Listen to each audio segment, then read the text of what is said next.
नमस्कार, जय जोहार। चलिए देखते हैं झारखंड की 25 फटाफट बड़ी खबरों को। पर इससे पहले आप वीडियो को कहां से देख रहे हैं, कमेंट में बताना बिल्कुल न भूलें।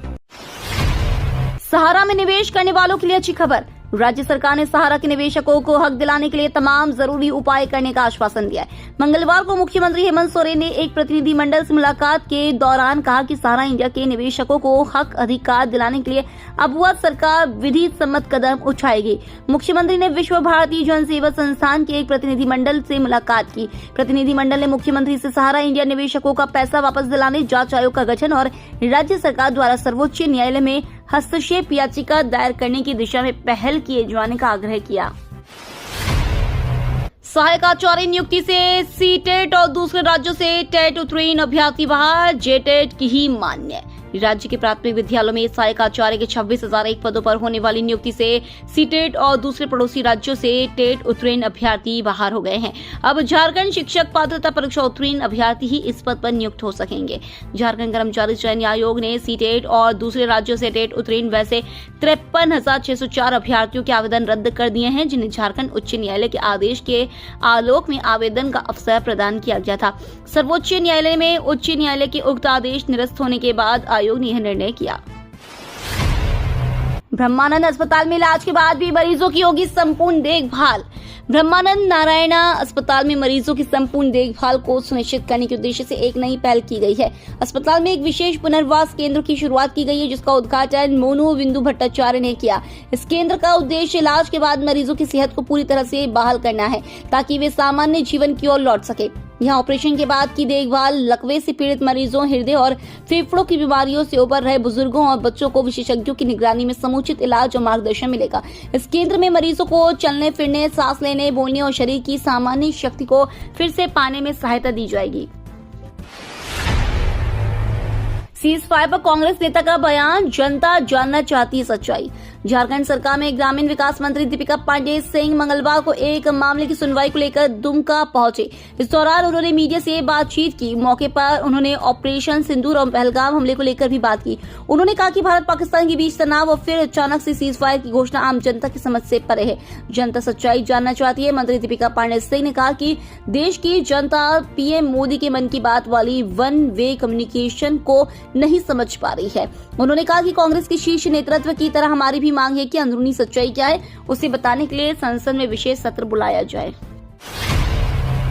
सीबीएसई के रिजल्ट से 10वीं और 12वीं के छात्र छात्राएं काफी खुश। केंद्रीय माध्यमिक शिक्षा बोर्ड ने 12वीं कक्षा का परिणाम जारी कर दिए हैं, जिसमें झारखंड का प्रदर्शन शानदार रहा है। इस बार राज्य से 88.16% छात्र छात्राएं सफल हुए हैं। पटना जोन के अंतर्गत आने वाले झारखंड के 483 स्कूलों के विद्यार्थियों ने परीक्षा में हिस्सा लिया था। परीक्षा के आयोजन के लिए राज्य में 167 केंद्र बनाए गए थे। लड़कियों का शानदार प्रदर्शन रहा। कुल पास प्रतिशत 89.47% रहा। रिजल्ट में सबसे ज्यादा खास बात यह रही कि लड़कियों ने लड़कों से बेहतर प्रदर्शन किया। झारखंड में 12वीं की परीक्षा में 89.47% छात्राएं पास हुई हैं, जबकि छात्रों का पास होने का प्रतिशत 83.05% रहा। इस तरह छात्राओं ने 2.42% की बढ़त के साथ बाजी मारी। सरकारी अस्पतालों में मरीज के स्वास्थ्य के साथ खिलवाड़ की कोशिश। सरकारी अस्पताल में इलाज करवाने वाले मरीजों के स्वास्थ्य के साथ खिलवाड़ की कोशिश हुई है। मरीज को ऐसी दवा उपलब्ध करवाने की कोशिश की गई है जो मानक के अनुरूप नहीं है। पलामू स्वास्थ्य विभाग की जांच में अब तक 21 दवा सब स्टैंडर्ड मिले हैं। सोमवार को 18 दवा सब स्टैंडर्ड पाया गया था। पलामू ड्रग इंस्पेक्टर को मिले रिपोर्ट में अब इसकी सूची बढ़कर 21 तक पहुंच गई है। पलामू के ड्रग इंस्पेक्टर ने स्वास्थ्य विभाग के स्टोर रूम और 83 CHC से 62 अलग अलग प्रकार की दवा का सैंपल लिया था। सभी दवा को जांच के लिए सेंट्रल लैब कोलकाता भेजा गया था। सेंट्रल लैब की तरफ से धीरे धीरे रिपोर्ट उपलब्ध करवाई जा रही है। अतुल श्रेष्ठ 99.2% अंक लाकर बनी टॉपर। सीएम हेमंत सोरेन ने दी बधाई। अपनी मेधा शक्ति का उत्कृष्ट प्रदर्शन करते हुए रांची के विद्यार्थियों ने सीबीएसई 10वीं की परीक्षा 2025 में अपना परचम लहराया है। अतुल श्रेष्ठ 99.2% लाकर विद्यालय की टॉपर बनी है। परीक्षा में बैठने वाले 281 विद्यार्थियों में 76 ने 95% से अधिक अंक प्राप्त किया। वहीं 179 विद्यार्थियों ने 90% से अधिक अंक प्राप्त किया, जबकि 270 विद्यार्थियों ने 85% से अधिक अंक और 20 विद्यार्थियों ने विभिन्न विषयों में 100% अंक प्राप्त किया है। ड्रॉप आउट बच्चों की जांच के लिए बनाई गई स्पेशल टीम। सरकारी स्कूलों में ड्रॉप आउट बच्चों की जांच के लिए राज्य स्तरीय टीमों का गठन किया गया है। 61 सदस्यीय टीम आज से स्कूलों का निरीक्षण करेगी। राज्य परियोजना निदेशक शशि रंजन ने टीमों को आवश्यक निर्देश दिए और सुबह नाश्ते से पहले निरीक्षण का मंत्र दिया। उन्होंने स्कूलों की जमीनी हकीकत जानने और शिशु पंजी सर्वे की जाँच करने का निर्देश दिया। झारखंड के युवा हो जाएं तैयार, इन शिक्षकों की होगी बहाली। झारखंड के शिक्षा मंत्री रामदास सोरेन ने पंडित रघुनाथ मुर्मू की जयंती पर आलोचिकी शिक्षकों की बहाली की घोषणा की। उन्होंने कहा कि राज्य में जल्द ही 10,000 शिक्षकों की नियुक्ति होगी। घाटशिला में ट्राइबल यूनिवर्सिटी बनकर तैयार है, जिसमें आयुर्वेद विभाग भी शुरू किया जाएगा। मंत्री ने सारनाथ धर्मकोश को मान्यता देने की भी मांग की। 20,000 स्मार्ट मीटर वाले गायब, बिल नहीं पहुंचने से बढ़ रहा नेगेटिव बैलेंस। रांची जिला से 20,000 स्मार्ट मीटर का उपयोग करने वाले उपभोक्ता लापता हो गए हैं। विभाग इन उपभोक्ताओं को बिल नहीं भेज पा रहा है। इससे उपभोक्ताओं का नेगेटिव बैलेंस लगातार बढ़ता जा रहा है। विभाग का कहना है कि जिस वक्त उपभोक्ताओं द्वारा कनेक्शन लिया गया था, उस वक्त आधार कार्ड या मोबाइल नंबर देने में लोगों द्वारा गड़बड़ी कर दी गई थी। इस वजह से ऐसे उपभोक्ताओं का बिल तैयार नहीं हो पा रहा है। इन उपभोक्ताओं तक बिल पहुंचाने के लिए विभाग द्वारा नंबर जारी किया गया और जल्द ही कैंप लगाकर आधार कार्ड और मोबाइल फोन नंबर अपडेट किया जाएगा, ताकि विभाग उपभोक्ताओं को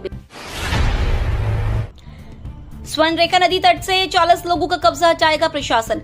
स्वर्णरेखा नदी के किनारे से 15 मीटर के अंदर सरकारी जमीन पर अतिक्रमण कर बनाए गए 40 लोगों का अवैध अतिक्रमण हटाने का ऑर्डर पास हो गया है। इसके लिए दंडाधिकारी व पुलिस की नियुक्ति होते ही काम शुरू हो जाएगा। इस संबंध में पूछने पर जमशेदपुर के अंचल अधिकारी मनोज कुमार ने बताया कि नदी के किनारे 145 लोगों ने अतिक्रमण कर रखा है। सभी को तीसरी व अंतिम नोटिस दे दी गई है। अतिक्रमण हटाने के लिए सरकारी नियम कानून का हर तरह से पालन कर लिया गया है। अब जिला प्रशासन का आदेश मिलते ही अतिक्रमण हटाया जाएगा।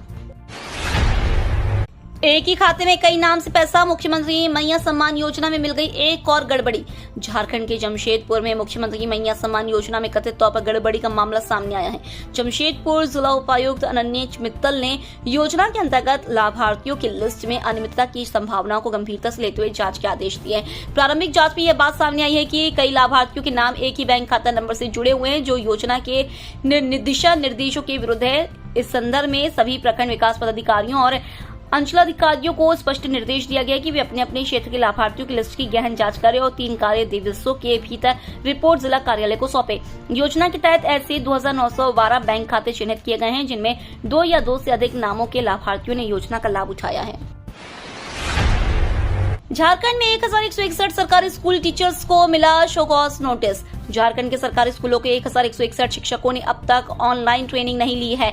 इस पर स्कूली शिक्षा व साक्षरता विभाग ने कड़ी नाराजगी जताई और संबंधित शिक्षकों को शो कॉज नोटिस जारी कर इस पर स्पष्टीकरण मांगा है। शिक्षकों से 25 मई तक जवाब मांगा गया है। जवाब संतोषजनक नहीं होने पर इन शिक्षकों पर विभागीय कार्रवाई शुरू की जाएगी। झारखंड शैक्षणिक अनुसंधान व प्रशिक्षण परिषद ने इस बाबत रांची, लोहरदगा, खुंटी, गुमला और सिमडेगा जिले के डीओ डीएसई को निर्देश दे दिया है।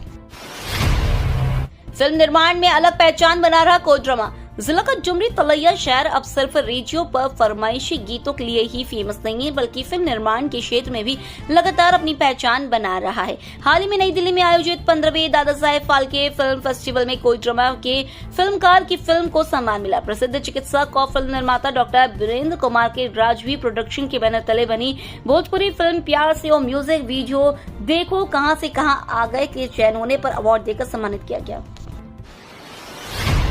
आदेशपाल के भरोसे राज्य विधि आयोग 23 साल से टॉप अप की तरह कार्यकाल बढ़ा रही सरकार।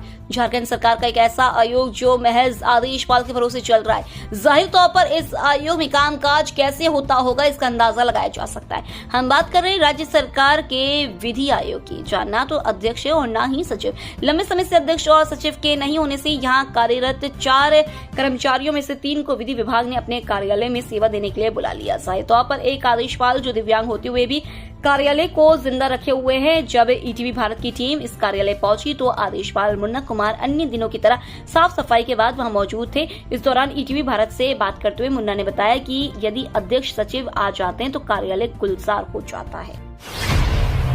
ऑक्सीजन प्लांट के रहते पैसे खर्च कर मनाया जा रहा ऑक्सीजन सिलेंडर। कोरोना महामारी के समय झारखंड में ऑक्सीजन प्लांट लगाने वाला पहला जिला खूंटी था। करोड़ों रुपए खर्च कर ऑक्सीजन प्लांट लगाया गया था ताकि सदर अस्पताल को पर्याप्त मात्रा में ऑक्सीजन मिल सके। लेकिन दुर्भाग्य है कि 10,000 लीटर क्षमता वाला प्लांट आज जंग खा रहा है और सदर अस्पताल को ही ऑक्सीजन खरीदना पड़ रहा है। पीएम केयर फंड से करोड़ों की लागत से बने प्लांट के कुल पुर्जे जंग खाने लगे हैं। नए अस्पताल में ऑफिस व मेडिसिन स्टोर के लिए जगह का हुआ चयन। साक्षी स्थित एमजीएम अस्पताल के प्रशासनिक भवन में चल रहे सभी ऑफिस को डिमना रोड स्थित एमजीएम मेडिकल कॉलेज परिसर में बने नए अस्पताल में शिफ्ट करना है। इसको लेकर मंगलवार को अस्पताल के उपाधीक्षक डॉक्टर नकुल चौधरी, डॉक्टर जुझार मांझी, सभी ऑफिस के कर्मचारी ने नए अस्पताल का निरीक्षण किया। इस दौरान विभागों के शिफ्टिंग को लेकर जगह का चयन किया गया, तो कि 15 मई के अंदर IENT व चर्म रोग विभाग के वार्ड को शिफ्ट करने की तैयारी चल रही है। एमजीएम हादसे के बाद शिफ्टिंग का कार्य तेजी से चल रहा है। छत्तीसगढ़ और झारखंड में एक साथ दबिश से बौखलाहट में नक्सली। छत्तीसगढ़ व झारखंड में एक साथ दबिश के चलते नक्सली बौखलाहट में दोनों ही राज्यों में बड़ी कार्रवाई से परेशान नक्सली सुरक्षा बलों को चोट पहुंचाने की लगातार कोशिश में जुटे हैं। पुलिस मुख्यालय के अनुसार IED विस्फोट व सुरक्षा बलों को निशाना बनाने की कोशिश इसी बौखलाहट का हिस्सा है। सुरक्षा बलों की लगातार चल रही कार्रवाई व घेराबंदी के चलते नक्सलियों के प्रभाव क्षेत्र सिमट रहे हैं। अपने अस्तित्व की रक्षा खुद को बचाने के लिए नक्सलियों ने IED का घेरा बना रखा है, जिससे आए दिन जवान जख्मी हो रहे हैं। पहले बर्खास्त फिर अनिवार्य सेवानिवृत्ति। CISF जवान के मामले में झारखंड SC ने पलटा फैसला। झारखंड हाई कोर्ट के जस्टिस आनंद सेन की अदालत में ने दुर्व्यवहार के मामले में सुनवाई करते हुए केंद्रीय औद्योगिक सुरक्षा बल के एक मृत जवान की बर्खास्तगी को बदलते हुए उसे अनिवार्य सेवानिवृत्ति माना है। कोर्ट ने अपने आदेश में कहा है कि जब सबसे गंभीर आरोप ही साबित नहीं हो पाया तो बर्खास्तगी जैसी कड़ी सजा देना उचित नहीं है। ऐसे में जब याचिकाकर्ता के पति का निधन हो चुका है तो फिर से अनुशासनात्मक कार्रवाई नहीं हो सकती है, इसलिए बर्खास्तगी की सजा को अनिवार्य सेवानिवृत्ति में बदला जाता है। जवान की पत्नी जयंती देवी उर्मिलिया ने याचिका दाखिल की थी। उन्होंने अपने पति संतोष उर्मिलिया को बर्खास्त किए जाने के फैसले को चुनौती देते हुए पेंशन की मांग की। इंटर कर्मियों के समायोजन की संभावनाओं पर आर्ग्यू करेगा विचार। रांची विश्वविद्यालय के अंगीभूत कॉलेजों की इंटर इकाई में कार्यरत अनुबंध कर्मियों ने अपने समायोजन को लेकर मंगलवार को कुलपति डॉक्टर अजीत कुमार सिन्हा से वार्ता की। कॉलेजों में इंटर की पढ़ाई बंद होने के बाद इन अनुबंध कर्मियों की सेवा समाप्त कर दी गई है। वार्ता में कुलपति ने कहा कि अंगीभूत कर्मियों के समायोजन की संभावना पर विचार किया जाएगा। इस संबंध में रांची विश्वविद्यालय प्रशासन की ओर से उच्च एवं तकनीकी शिक्षा विभाग बीते 7 मई को पत्र भेजा जा चुका है, जिसमें यह बताया गया है कि इन अनुबंध कर्मियों की नियुक्ति में विश्वविद्यालय की कोई भूमिका नहीं है।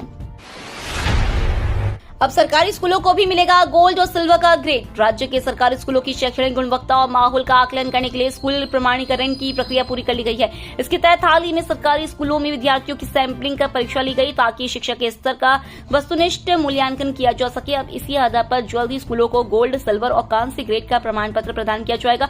सर्वश्रेष्ठ प्रदर्शन करने वाले स्कूल को गोल्ड सर्टिफिकेट मिलेगा। प्रमाणीकरण के लिए स्कूलों का गुणात्मक सर्वेक्षण भी किया गया। कक्षा 2वीं, 3वीं, 6वीं और 7वीं के विद्यार्थियों का मूल्यांकन 90 मिनट की परीक्षा के जरिए किया गया, जिसमें हिंदी, अंग्रेजी और गणित विषयों से प्रश्न पूछे गए। नेताजी सुभाष चंद्र बोस आवासीय विद्यालयों में 15 तक नामांकन। गोलमुरी में संचालित नेताजी सुभाष चंद्र बोस आवासीय विद्यालयों में नामांकन की प्रक्रिया शुरू हो गई है। पूरे झारखंड में ऐसे 26 विद्यालय संचालित हो रहे हैं, जिनमें रिक्त 936 सीटों पर नामांकन किया जाएगा। इन विद्यालयों में विशेष रूप से अनाथ, नक्सल घटनाओं से पीड़ित परिवारों के बच्चे, एकल माता पिता के बच्चे, बिना वयस्क संरक्षण के रहने वाले बच्चे और मानव तस्करी के शिकार बच्चों को प्रवेश दिया जाएगा। झारखंड शिक्षा परियोजना परिषद ने सभी जिला शिक्षा पदाधिकारियों और जिला शिक्षा अधीक्षकों को पत्र भेजकर निर्देश दिया है कि सभी रिक्त सीटों के विरुद्ध नामांकन सुनिश्चित किया जाए। निर्देश में कहा गया है कि प्रोग्रेशन के बाद बची सीटों पर 15 मई तक नामांकन की प्रक्रिया पूरी कर ली जाए। नेट JRF के लिए आवेदन में सुधार। 14-15 मई को नेशनल टेस्टिंग एजेंसी की ओर से UGC नेट JRF के लिए ऑनलाइन आवेदन की बढ़ाई गई अंतिम तिथि सोमवार को समाप्त हो गई है। 14 से 15 मई तक आवेदन में सुधार किया जा सकेगा।